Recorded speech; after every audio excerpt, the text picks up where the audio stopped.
From the Presidential Palace, Manila, Dateline Malacañang.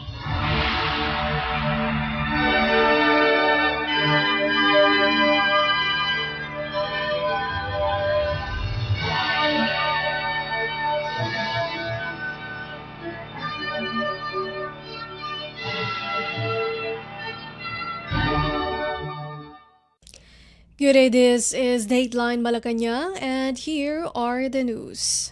Philippine President Ferdinand R. Marcos Jr. urged government agencies on Tuesday to continue emergency operations and accelerate rehabilitation work in areas ravaged by Typhoon Tino, international name Calmegi.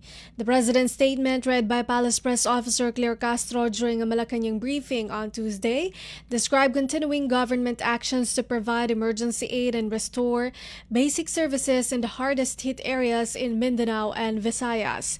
He said that preemptive evacuations were carried out prior to the typhoon's landfall and that more than 175,000 people are already sheltering in evacuation centers in the affected areas. President Marcos also asked cabinet officials to personally inspect the situation in the hardest hit areas and ensure that critical services are restored as soon as possible. The president reassured the public that the administration remained fully prepared to expedite recovery efforts. Disaster response units are on high alert as clearance and relief efforts continue in the impacted areas. Babasahin po muna natin ang pahayag ng ating Pangulo. Patuloy nating binabantayan ang epekto ng Bagyong Tino na nakaapekto sa mahigit 340,000 katao sa 1,397 barangay sa mga rehiyon ng Mimaropa, Bicol, Western at Central Visayas, Eastern Visayas, Caraga at Negros Island Region. Agad tayong nakapagsagawa ng preemptive evacuations at ngayon ay may mahigit 175,000 katao na pansamantalang nanunuluyan sa evacuation centers sa mga apektadong rehiyon. Ang DSWD ay nakapag-preposition na ng food packs at relief goods sa mga apektadong lugar na handa nang ipamahagi. Ang DOE at NEA ay tumutugon na sa mga ulat ng power outages, habang ang DPWH at MMDA ay nagpapakilos ng mga clearing teams para linisin ang mga daan. Tutungo rin ang ilang miyembro ng gabinete sa mga pinakaapektadong probinsya upang personal na alamin ang kalagayan at tiyaking na ibabalik agad ang mga pangunahing serbisyo. Tinitiyak ng pamahalaan ang patuloy na pagkilos upang mapabilis ang pagbangon ng ating mga kababayan. Manatiling alerto at makinig sa abiso ng inyong mga lokal na opisyal. Yan po ang pahayag ng ating Pangulo. Presidential Communications Undersecretary and Palace Press Officer Claire Castro. Dateline Malacañang. In related news, National Disaster Risk Reduction and Management Council or NDRIMC reported Tuesday that over 17,000 families have been affected so far by Typhoon Tino, international name Calmegi, with one reported fatality.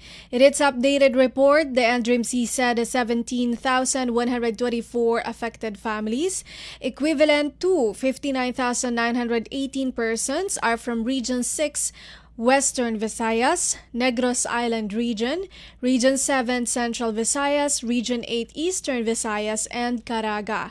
The NDRIMC also said 26,327 families were preemptively evacuated in Mimaropa, Region 6, 7, 8, and Caraga. As of Tuesday afternoon, 9,170 families are staying in 362 evacuation centers, while 3,300 are taking temporary shelter in other places. The lone fatality undergoing validation was reported in Central Visayas. The NDRIMC said there are still no reported injuries due to the cyclone.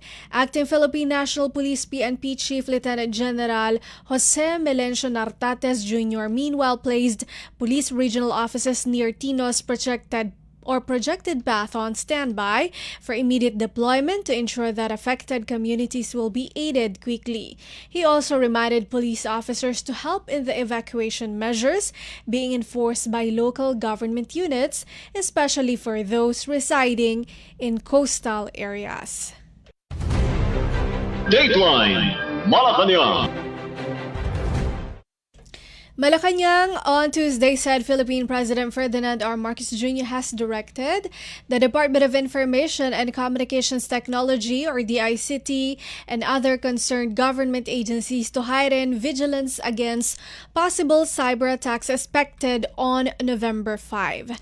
Presidential Communications Undersecretary and Palace Press Officer Claire Castro in a press briefing citing the statement of DICT Secretary Henry Aguda said the DICT has activated Upland Cyberdome to ensure the protection of all digital government services as well as privately operated critical information infrastructure such as banks, telcos, and hospitals. She added that Upland Cyberdome will allow the DICT to respond promptly to any DDoS attacks.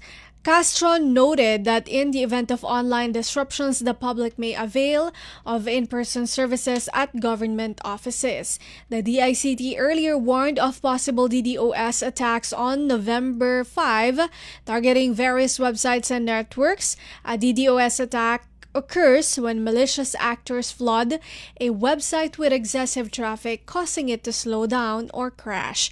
The DICT, however, assured the public that personal accounts, data, and money would remain secure. So po, nababalitaan po natin yan at mismo si Secretary Henry Aguda na po ang ating kinausap at nagbigay po siya ng kanyang mensahe. Ito po ang sinabi ni Secretary Henry Aguda ng DICT.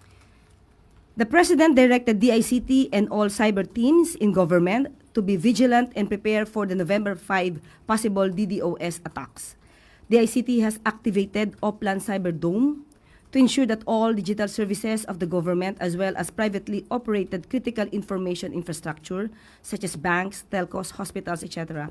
are also protected and ready to respond to any DDoS attacks. The public is assured that the government and the private sectors are working hand in hand to ensure all digital services are available and secure. So yan po ang mensahe ni Secretary Aguda at yan po ang pinaka-direktiba ng Pangulo sa nasabing ahensya. Sa ngayon wala pa po sa atin na ibigay na pinaka-detalye at siguro manatili muna ito na hindi mo na ipaalam para hindi naman magkaroon ng yung kanilang magiging trabaho makita na agad ng mga nagnanais na gumambala at sumira no sa maaaring gawin sa ating gobyerno. Okay. Presidential Communications Undersecretary and Palace Press Officer Claire Castro. Dateline Malacañang. Malacañang on Tuesday said a proposal to pass a law institutionalizing the Independent Commission for Infrastructure or ICI requires careful study to avoid duplication of existing agencies' functions. Presidential Communications Undersecretary and Palace Press Officer Claire Castro agreed with former Solicitor General Soljan Florin Hilbay that there is no need to pass a law to create a stronger ICI because existing institutions such as the Department of Justice or DOJ and the Office of the Ombudsman already have the authority to investigate and prosecute erring public officials. In a Facebook post on Monday, Hilbay said the government already has the full institutional capacity and authority to go after erring public officials, including those involved in anomalous flood control projects. Castro noted that the ICI created through Executive Order or EO 94 signed by Philippine President Ferdinand R. Marcos Jr. on September 11 was merely tasked with assisting the DOJ and the Ombudsman in gathering documents related to the alleged anomalous flood control projects. She said the palace will defer to Congress should lawmakers decide to pursue a measure institutionalizing the ICI, but stressed the need for a careful study of the proposal. Castro added that President Marcos recognized the constitutional process and will respect whatever decision Congress makes on the matter. Doon po siguro sa sinasabi niya na hindi kakailanganin pa ng another ng batas to create another independent commission to investigate the anomalous flood control projects. May punto po si former Soljan Hilbay. At hindi po ba nung una pa lamang nung ginawa ng Pangulo through EO 94, itong Independent Commission nagsasabi na Hindi ba nadodoble ang trabaho nito dahil may ombudsman na, may DOJ pa. At pero sa paningin po kasi ng Pangulo ay kailangan po ng makakatulong na makapag-gather ng mga dokumento para mas mapabilis ang pag-iimbestiga ng DOJ sa kanang ombudsman. So kung mag-create muli ng panibagong independent body, baka nga po magkaroon na lang ng redundancy. At may punto po siya sa ganong mensahe. Depende po yan. Kung ano po ang nailagay sa bill at ito'y aaraling mabuti at kung ito'y maipapasa naman nila sa batas, wala naman po magagawa ang Pangulo dyan dahil yan naman po ang trabaho ng mga mambabatas natin, magpasa ng batas.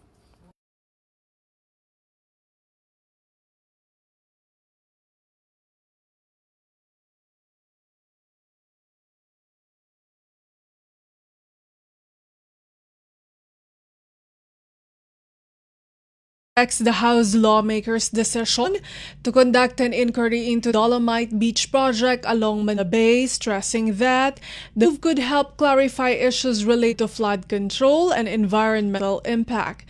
Presidential Communications Undersecretary and Palace Press Officer Claire Castro said Philippine President Ferdinand R. Marcos Jr. will not interfere with the Committee on Public Accounts plan to hold a hearing, emphasized the separation of powers among the three branches of government. Castro acknowledged that the probe could help determine whether the project contributed to flooding in Metro Manila or any environmental concerns. Castro clarified that the planned investigation was not politically motivated, saying accountability should apply regardless of which administration implemented the project. She made a statement in response to claims that the House inquiry was politically motivated to put the blame on the Duterte administration. She said it is unjust. Such a claim, which should be substantiated with facts and not merely by opinion. Unang-una po, muli, papaalala natin na may separation of powers. So kung ano po ang magiging trabaho at gagawing mga hakbang ng House of Representatives sa pag-iimbestiga dito sa Dolomite Beach, ay yan po ay kanilang trabaho at hindi po hahadlang sa anumang hakbang ang Pangulo patungkol dyan. At maaari natin po talagang maging hakbang ito para makita kung talaga ba itong nagkaroon ng anomalya, kung mayroon bang naidulot ito sa nangyayaring pagbaha sa Metro Manila at kung naka-apekto to sa kalikasan ng ating bansa. Hindi naman po ibig sabihin na kapag po iniimbestigahan ang mga proyekto ng nakaraang administrasyon, ito'y pamumulitika lamang. Ibig po bang sabihin kapag pinaiimbestigahan ang nakaraan proyekto na naganap o nagawa ng nakaraang administrasyon, dapat hindi na ito paimbestigahan dahil otherwise it will be considered as politicizing. Parang hindi naman po yata tama yan. Ibig sabihin po nun, kapag hindi na ginalaw o inalam ang nangyari noong nakaraang administrasyon, parang libre na po lahat ang kanilang ginawa.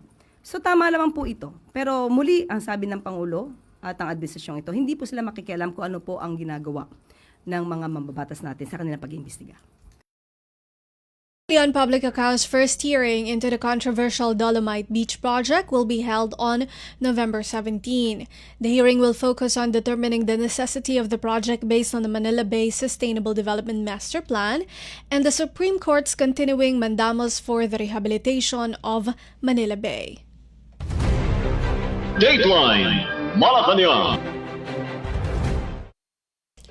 According to social weather stations or SWS report, 50% of Filipino families continue to consider themselves poor, prompting Malacañang to address their economic issues. Presidential Communications Undersecretary and Palace Press Officer Claire Castro underscored that the administration will not overlook public emotion despite official data showing excellent employment and controlled inflation. The September 2025 SWS survey showed a modest increase from 49% in June, with respondents citing inflation and rising commodity costs as the primary factors for their impression of poverty. Castro said that the palace views SWS poll as subjective indicators of well-being and will cross-check with official Philippine Statistics Authority or PSA data to obtain an objective income-based picture. She emphasized important government measures to improve living conditions such as A 96.1% employment rate, 1.7% inflation within the 2.4% target range, and social programs like Walang Gutom and the 4Ps, which assisted 860,471 people in graduating from the program. The policy said that the poll results will be used to fine-tune policies targeted at reducing inflation and poverty, demonstrating the administration's dedication to responsive governance. Unang-una po, alam naman po natin ang survey ng SWS ay subjective indicator of well-being. At aaralin po kung saan ito nanggagaling at kung may kakulangan at kung saan may kakulangan. At aalamin din po ang pinaka-official data mula sa PSA na siyang gumagamit ng objective and income-based measure. So sa ating pagkakaalam, at ito naman yung nasa datos na rin po, ang Pangulo po at ang administrasyon na ito ay talagang gumaganap para po maiangat ang buhay ng bawat Pilipino. Nandiyan po ang report na meron po tayong 96.1% na pagtaas. Ang employment rate po natin ay nasa 96.1%.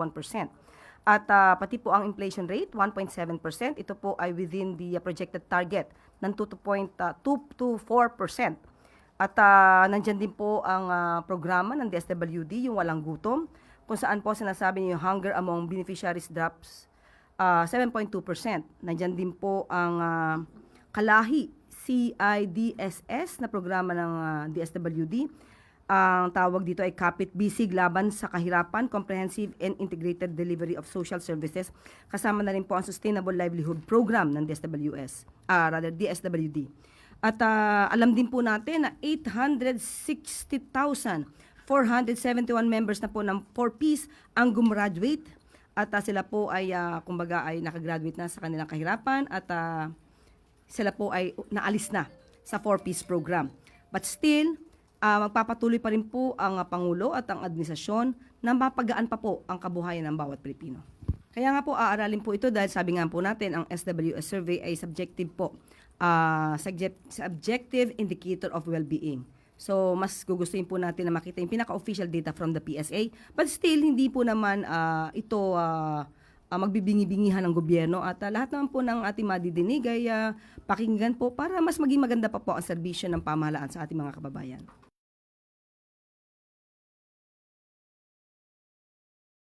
Officer Claire Castro. Dateline Malacañang. Malacañang on Tuesday expressed confidence in the country's economic fundamentals despite the reported decline in the local stock market and the Philippine peso's temporary depreciation. In a press briefing, Presidential Communications Undersecretary and Palace Press Officer Claire Castro said the value of the peso has started to stabilize.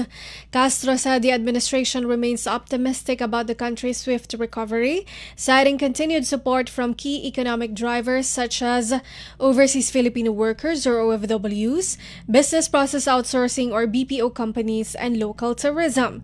Castro also noted that short-term fluctuations in currency and market performance are normal. She said the economic team will continue to monitor the situation and implement measures to sustain growth and maintain investor confidence. So ngayon po, nakita po natin ilang oras lamang ay sinasabi nag-stabilize rin po ang value ng ating peso.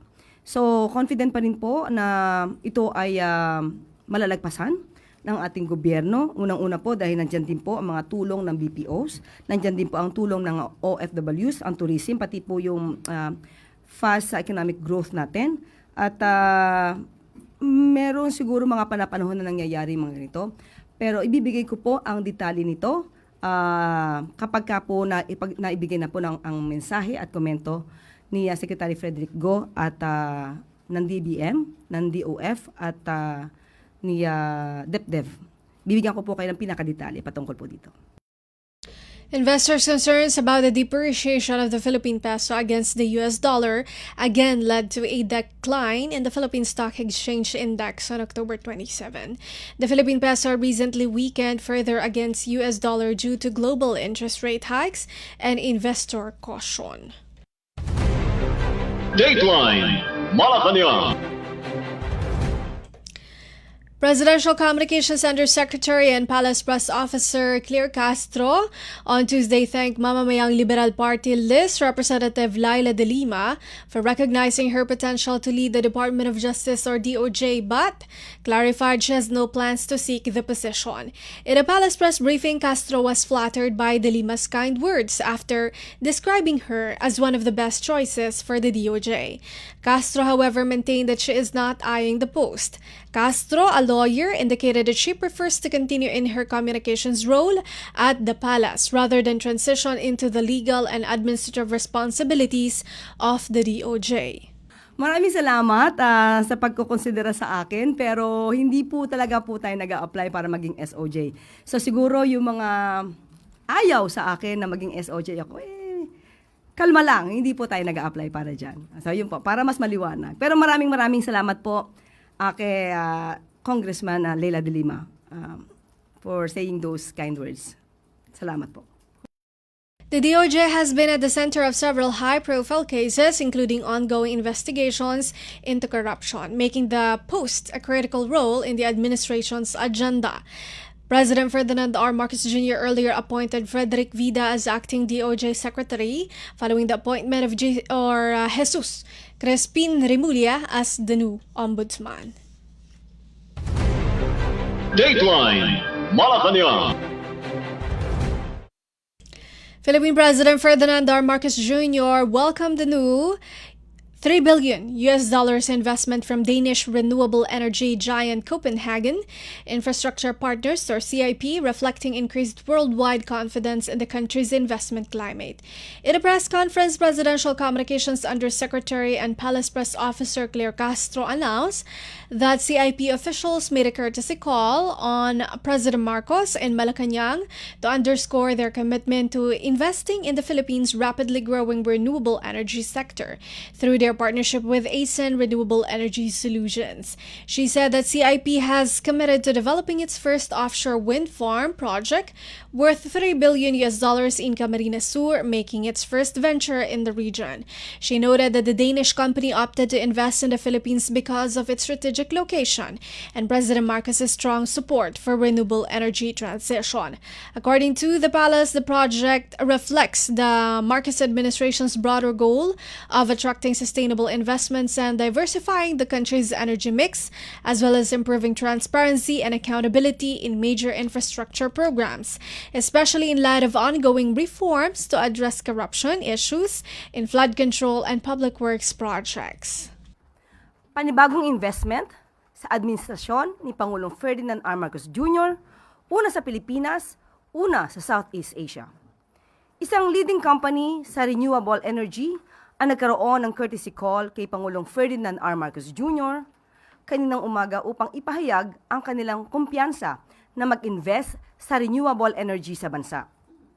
Ang Copenhagen Infrastructure Partners o CIP ay isa lang sa mga investors na nagpahayag ng tiwala sa pamumuhunan dito sa Pilipinas sa pamamagitan ng kanilang partner na ASEAN Renewable Energy Solutions. Sa panayam kay Pangulong Marcos Jr., binigyan diin ng kumpanya na pinili nilang mag-invest sa Pilipinas dahil sa magandang lokasyon nito at sa magandang hangarin ni Pangulong Marcos Jr. na mag-shift sa renewable energy. Ayon kay Pangulong Marcos Jr., mahalaga ang investment ng kumpanya dahil sa hangarin ng pamahalaan na mag-shift mula sa fossil fuels patungong renewable energy.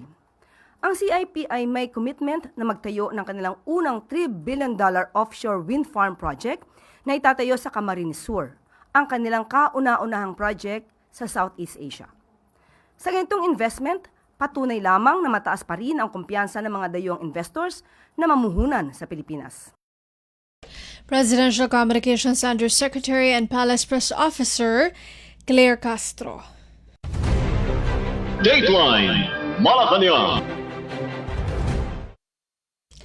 Philippine President Ferdinand R. Marcos Jr. has directed concerned agencies to review the possible impact of the extended rice import ban on the supply and prices of the country's staple. The Department of Agriculture or DA, the Department of Economy, Planning and Development or DepDev, and the Department of Trade and Industry, or DTI, were directed to convene within 30 days from the effectivity of Executive Order, or EO 102, signed by President Marcos on October 30 to evaluate the effects of the suspension of rice importation. EO 102 also orders the DEV and DTI to submit a joint recommendation to the President through the Executive Secretary within 15 days after the assessment. President Marcos signed EO 102, extending the suspension of the importation of regular milled and well-milled rice until December 31, 2025. The order does not cover specialty rice varieties not commonly produced by local farmers. President Marcos extended the rice import ban until the end of 2025 upon the recommendation of the three agencies to provide continued protection to local farmers against downward price pressures from imported rice, sustain market stability, and safeguard consumer welfare. The suspension order, which aims to help local farmers sell their palay or unhusked rice at a fair and reasonable price and stabilize prices and supply, was supposed to lapse on October 31. EO 102, which was made public on Tuesday, takes effect immediately upon publication in the official Gazette or in the newspaper of general circulation. Dateline Malacañang. And that is all for today's Dateline Malacañang for Radyo Pilipinas World Service. This has been Bea Gaza-de Guzman. From the Presidential Palace, Manila, Dateline Malacañang.